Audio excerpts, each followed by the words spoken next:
Welcome to the Movement at Mainframe, a series that features Des Moines area artists and the largest nonprofit art studio facility in the nation. When you stop to think, Des Moines has an incredibly vibrant art scene. From the Civic Center to the Art Center or the Botanical Garden, arts and culture are alive and well in central Iowa. But if you're a local artisan, where do you go to find an affordable space to develop and produce your creations? That's where Mainframe Studios enters the picture. Mainframe Studios is a nonprofit organization located on Keogh Way in downtown Des Moines. This space is a 36-year-old, 5-story building that was originally a telephone company data center. Upon reopening in late 2017, Mainframe included 75 shareable studios on 3 of the 5 floors. Another floor of artists has recently finished construction, and now Mainframe is home to well over 100 creative spaces. Mainframe hosts regular First Friday events where the public is invited. The most recent First Friday event celebrated the completion of Critical Mass, Mainframe's 360-degree mural, designed by Molly Spain. Here's Mainframe's manager, Sabrina Carper, to tell us more. So in March of 2021, we finished our 3rd floor of studio spaces. So we added 50 new studios and invited 50 new artists to have their workspaces in our building. We've just begun fundraising for the final phase of our campaign, and we have about $2 million to raise. The Lauridsen family has pledged a matching donation of $1 million, so if we can raise the matching $1 million, we will have finished fundraising for our capital campaign, which means that all donations that we receive right now are effectively doubled by that matching donation. Once we finish, we'll complete our final floor, which is actually our 2nd floor, and invite 50 new artists into the building. We'll have an additional 50 studios, and at that point we'll be fully completed fundraising. Our building will be financially self-sustaining. We're already the largest nonprofit studio building in the country, and when we are complete, we'll have 180 artists in our building total. Currently, there are 141 artists, and that includes painters, printmakers, ceramicists. We have glass blowers and a tattoo artist. We have the Metro's only fine art supply store, and our artists come from a wide range of areas in the Metro. We have artists who commute from as far as Ames and Russell, and we have 20% of our artists who moved from out of state to be a part of our community. So our First Friday events happen on the first Friday of every month, and they are open studio events. So we invite the public to come into the building and tour the building. Our artists have their studio doors open so guests can come and see what new work they're making, as well as do some shopping and engage with the arts community here.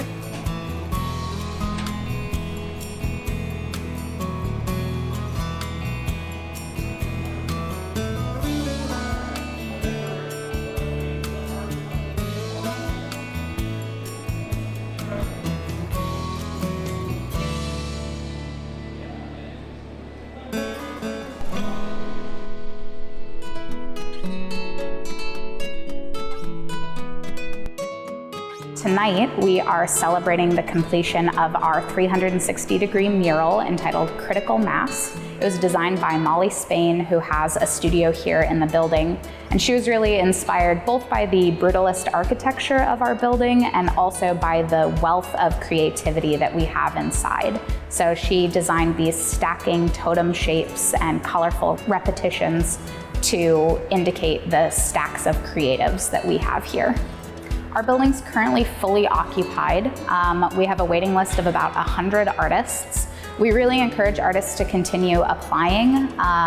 We do have a long wait list, but that doesn't necessarily mean that it'll be a long time before you get a studio. Especially as we finish out our final floor, we'll be inviting a lot of new artists into the space. Artists can always share studios, so we really like to get as many applications as we can just to be able to support as many artists as we can. So applications are open. You can find them on our website, which is mainframestudios.org. And once we finish 2nd floor, we'll be bringing in a lot of folks from that waiting list. Let's take a short break before we see and hear some history with a chalk, pastel, and oil artist, heavily inspired by vintage imagery.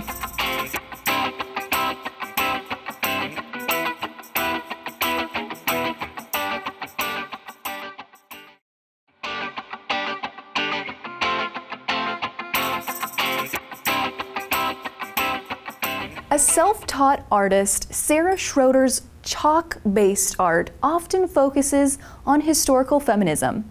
She arrived 8 years ago on the Des Moines scene looking to participate in its thriving art community, something that wasn't readily available to her in her smaller Iowa hometown. I don't have any formal training. I went to school for business, and then because of the Great Recession ended up working in printing instead, and I've been working in printing now for over 10 years. In college, I took one painting class, and the instructor basically told us, buy these materials and do whatever you want. So I taught myself to paint, and I oil painted for a while. I still do sometimes. What made me change mediums was I was tired of spending 20 minutes to wash out brushes every time I painted. So a friend of mine who is an art teacher actually told me in a conversation that I should try chalk pastel, which is what I primarily work in now. And I went to Hobby Lobby and bought a set on clearance, and kind of cliche, the rest is history. I pretty much made a full switch over to it being my primary medium, and I taught myself how to use those. I use them in a lot of the same way that I painted, which is hard for some people to understand, but it works for me because like the way that I oil painted, I mixed all of my colors on the canvas. I didn't mix them on a palette before I put them on, and chalk pastel works a lot the same way. All the colors are just there in a pigment form, and you basically do all of your mixing and blending with your fingers or tools on the paper. And also the other thing about oil painting I didn't like is because every time I wanted to show a piece, I had to finish it 3 weeks before a show because it had to dry. And chalk pastel is already dry. I called it Chucks and Pearls. It's my homage to our first female vice president, who is known for wearing chucks and pearls. And I am also a gal that likes to wear chucks and pearls. And I do a lot of feminist artwork, a lot of historical feminist artwork. So it's just kind of a natural fit. And a friend of mine and I were just talking one day, and the phrase came up about chucks and pearls, and it was, you know, one of those light bulb moments that I was immediately like, I have to do something with that. And I got out my own shoes and my own pearls and started shooting reference photos and went from there. A lot of my pieces are based on historical, mostly female figures. I am a history nerd. Most of my reading and basically all the podcasts I listen to are all about history. I find real stories more interesting than fictional stories, and I usually do it when I'm researching a piece or I find a specific topic that I want to work on. I usually just research it to death before I even do the piece. Like the one behind me, I researched the suffragette movement for probably about 6 months before I did that piece. I tied it into that because the time when women were starting to ride bicycles corresponds with the same time period, and women were very discouraged from riding bicycles because it gave them independence. And I named that piece Bicycle Face because that is what they said it would give you, because women were not supposed to be sweaty, were not supposed to be flushed. It was supposed to be unattractive for a woman to exert herself in any way. I didn't start out doing portraits, but I gravitated to them pretty quickly. It really wasn't until I was doing one of the first shows that I ever did that somebody came in my booth and said to me, wow, you really like to draw pictures of strong women. And it really didn't click to me at first that that's what I was doing. But then I turned around and looked behind me, and yes, I had a wall full of strong female portraits. So then after I realized that, then I just kind of started to lean into it because I liked having that distinction. Sometimes they're suggested to me.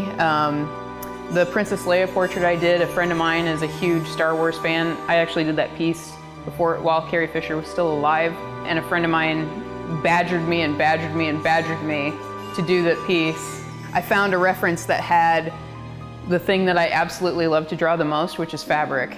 At first, when I was doing all these portraits, really what I was looking was for all the textural elements, and I didn't even fully realize that I was also picking these powerful looks, these powerful women at the same time. But so now that I'm aware of it, like, I look for both things. I look for something that looks like fun to draw fabric-wise, and then something that has a good, strong look to their face. One of my heroes is Lucille Ball, which I have not drawn because I'm a little bit afraid to. When something has that much meaning to me, I'm afraid to draw it because then I'm even more critical of it than I am when I'm drawing anybody else.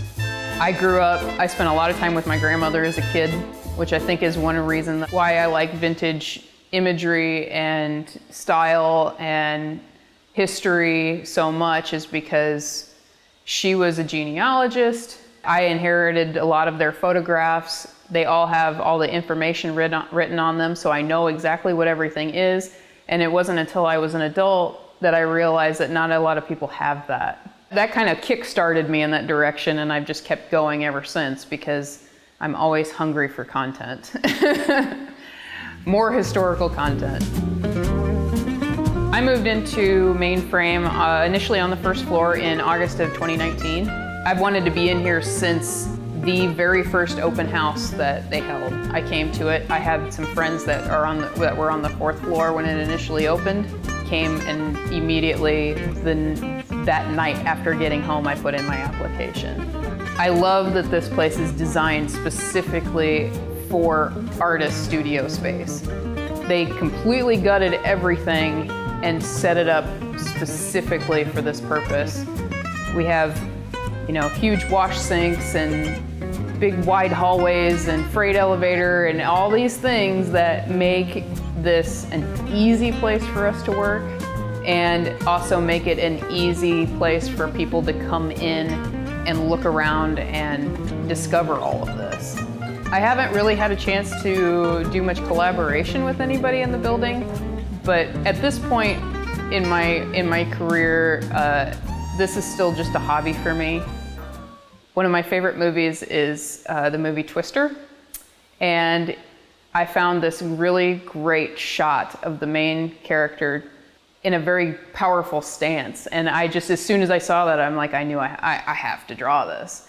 She fits right into what I like to do work about mostly. There's this big push now to get girls into STEM and in sciences, and that's exactly what she was. She was a meteorologist, and it's like, well, if we really want to get little girls into STEM, we need to give them more pop culture icons like that.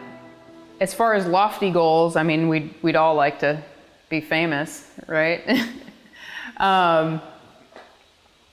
Really, I just want to do the work that I want to do. Like I said, I have a 40-hour-a-week job that takes care of my expenses. So this is my time to do the work that I want to do, to research the topics that I want to work on. And sometimes I think people might regret asking me about some of my pieces and where I got the ideas, because I tend to educate them exactly about how I got the ideas. And I talk to people about all of these historical things because I find them really interesting.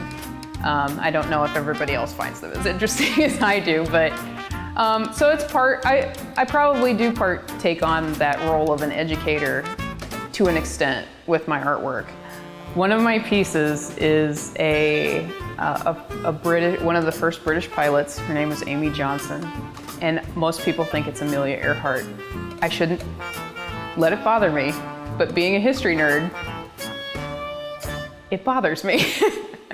And I've even said, I've told myself, and one of the things I have that I started on and haven't finished is an Amelia Earhart piece. And I'm like, I need to do an Amelia Earhart so that when people come into my space and say, oh, there's Amelia Earhart, I can be like, yes, it is Amelia Earhart. It's a piece of advice that I hear a lot from friends, and and it's something I need to follow more myself, is just make artwork. Make bad artwork. Don't worry about everything being a sellable piece, because a lot of times when you make a bad piece or make something, or an experimental piece, that's when you figure out something that you can then use later. To see more of Sarah's work, visit these social media sites. We'll take a short break here before we look at a California transplant and his take on portraits and abstract art.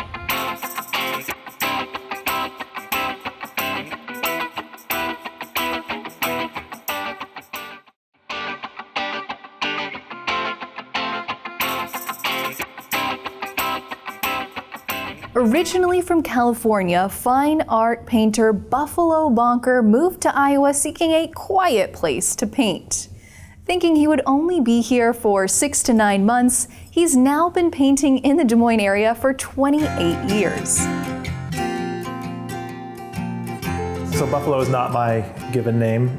In college, I picked up that nickname from my cousin, and it went away for a while when I was in the corporate world, but after getting laid off from the corporate world, I re-embraced the name Buffalo. Bonker is my real last name, and it is a great name for search engine optimization. Nobody else in the world has my name. Nobody else wants my website, and it's easy to remember. And if you search for my name online, I am the only thing that comes up. I am self-taught as far as art goes. My parents discovered at the age of 4 that I had a knack for drawing. So at the age of 4, I stood out as an artist and learned portraiture. And in junior high, I sold my very first drawing. I was hanging in the school office and a teacher bought it. I think it was actually a portrait of John Wayne. And that was like 8th grade, and that was, I think I made $50, which was a lot of money in the 80s for an 8th grader. Then in high school, I was commissioned to do murals for a catering company. So there were golf events in Palm Springs that I was working on 60-foot long murals on canvas that went inside these tents where they were catering. And then I actually ran out of classes in high school for art. I was in special studies art, which basically was just, they stuck me in a room with some paint and said, we don't have any teachers for you, you've done all the classes, which was disappointing. But then from there, I kind of went on and just went into my own studies, read lots of books. Unfortunately, we didn't have YouTube back then, but I got all the books I could get, and just kept reading and researching what other artists were doing. So in high school, society had taught me that you can't make a living as an artist. So at the age of 14, I decided that I needed to become a graphic designer, and I had to have a real job and focus my creativity into something that would get a paycheck. From there, I went to trade school, became a graphic designer, and when I came to Iowa to be a fine artist, I found myself working at the Des Moines Register to support my family. So I was the creative director at the Des Moines Register in advertising and marketing for 12 years. That actually kind of killed my art career for a decade. And then in 2009, I got laid off from the Register and embraced being a full-time artist again. So I've not had a real 9-to-5 job and a real boss since then, and it's a much better situation for me. I enjoy it. So I've been a portraiture artist my entire life, and sometime at the end of 2019, I actually started experimenting with abstract painting. Part of that was I was commissioned to do some paintings for an interior designer, and I had fun just with the looseness of playing with different colors and textures, mostly textures. There was a lot of texture work they wanted me to do. And after doing those commissions, I started doing my own paintings in that style, or more abstract, and experimenting. And it was really fun and rejuvenating to do something that was completely different that I'd been doing, and something that wasn't so safe. I had been doing portraits for so long that I pretty much knew exactly how to do them. I knew what colors I was using. I knew what a painting was going to look like when I started it. I knew exactly how it was going to end. And with the abstracts, I have no plan. I just start with a blank canvas, start working, not really sure when it's going to be done, have no idea what it's going to look like, not even close, or what colors I'm going to use. And it's way more of, I always talk about it being like playing jazz. It's just kind of spontaneous. Each stroke kind of feeds into the next one and kind of it tells me what I'm going to do next. So there's my figurative work and the portraiture work I do. Those actually kind of stem from my graphic design background, where I'm taking images that already exist in the world, I'm cropping them, stretching them, reformatting them in different formats. And so if you look at some of my examples, there'll be existing paintings that you might recognize. For example, I have one that has two couples sitting at a bar or at a countertop, and people's brains might kind of recognize what it is, but they don't necessarily know that that's the two people sitting in the painting Nighthawks at the Diner. And so if they've seen the whole painting, what I'm doing is taking some of that graphic design experience I had, we're taking stock art and cutting out little pieces of it and using and creating something new. And so some of that stems from graphic design, and some of it stems also from social media. But with the computer, I would take Photoshop and I would lay out the entire painting, stretch it out, distort it. And that was part of where I would come up with a complete Photoshop rendering of what the painting was going to be. And then I would just actually create it. With the abstract work that I do, it is much more random and unplanned. I will usually I staple the canvas to a board or the wall, something that's firm, apply paint, I scrape paint off. I like that rigid background. And so there's way more texture, it's random. With those, I use more latex paint instead of the acrylic, because I usually use acrylic that's very thick. And with the abstracts, I use a much runnier latex paint that drips more and spreads more and dries more slowly. And you can peel off and do all kinds of fun things with. That's more of what I've been doing lately. Around 2009, when I was laid off from the corporate world, I actually was able to get my very first studio space, not in Mainframe, but another studio building. And from that point on, I realized that I had been missing out on having a place specifically for working instead of, in the garage or in the basement, and having your own dedicated space to painting that you can actually go to really, takes it from being a hobby to actually being a career.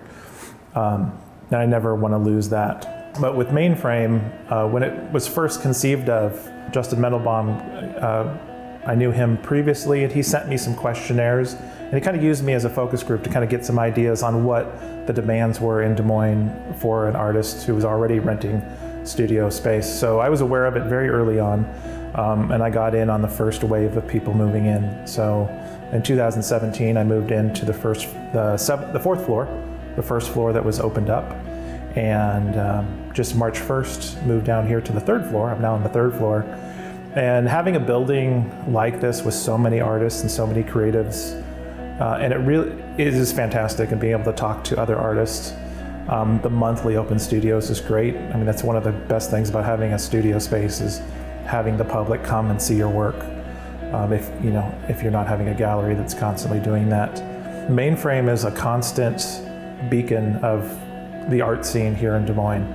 There are people like Siobhan, that really work in outreach. There's a constant outreach to the city and making Mainframe something that people are aware of. It's not just a place that I'm paying rent for a space in a warehouse somewhere. It's actually a community, and it's got outreach, and it's encouraging the arts through the entire city. One of my favorite is Singer Sargent. The painting at the Des Moines Arts Center is one of my favorite ones, of the brother and the sister. Every time I go to a museum or another place, I love looking for Singer Sargents. I love the simplicity of how beautiful those paintings are, but when you get up close, there's such loose brushwork. It's not something that is just meticulously done. So those I really enjoy. I think that influenced me quite a bit on my portraiture work. Some things I really love. One is movies. I love movies. I've actually, in the last couple of years, been working with film crews. I'm now an editor and a colorist and an art director. So that's something that utilizes creativity, completely different from painting.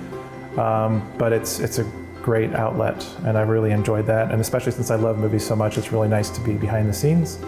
And I've also loved to travel, and I've taken up motorcycling and motorcycled in Vietnam and Mexico and traveling the world, and that's something that really feeds the soul, and I want to keep doing as much of that as I can while I'm still able to. I don't want to wait till I'm old to retire. I want to get to see as much of the world as I can. The best piece of advice that I've ever been given and heard is to paint every day, or to paint for 10 minutes every day. And what that does is it tricks you into painting much longer than 10 minutes a day. I'm not always very good at practicing it, but I do know when I do that, it's like, I'm just going to sit down. I got to get my 5 minutes of painting in, or my 5 minutes of drawing. I've got an iPad. I do a lot of digital work now, and so it's very convenient. I don't have to come to the studio. I can just sit at the kitchen table, pull out my iPad, and I have an entire art studio of paint or charcoal, whatever I want. And the next thing you know, I've been drawing for an hour. So that's one of the pieces of advice I'd have for artists anyway, is to just do something every single day. The one thing that inspires me to do a painting is actually the creation of something. I know a lot of artists I talk to, painting is therapy for them. They have this internal thing where they have to paint. For me, it's much more of, I am creating something that I want somebody to see. So I think you asked earlier, like, are these all for sale? That's what I do, is I create things that I want other people to appreciate. And if they want to pay me for it and take it and hang it in their house, great. I don't paint these for myself or some kind of internal therapy. It is a creation of something that needs to be seen. So the idea of painting something and sticking it in a closet and not having someone see it is not something that I'm into. I definitely like to get out there. And it's something where, the more recently, things like Instagram and Facebook feed that, where you're actually getting, you can finish a painting and 10 minutes later have 100 people see it and appreciate it. And that's not very financially rewarding, but it is, rewarding for what I'm trying to do and have people enjoy my paintings. To see more of Buffalo Bonker's work, visit these social media sites. Thanks for watching this episode of Movement at Mainframe on MC22. In the following weeks, we'll be featuring more Des Moines artists and their unique talent. For more information on the artists, visit mainframestudios.org.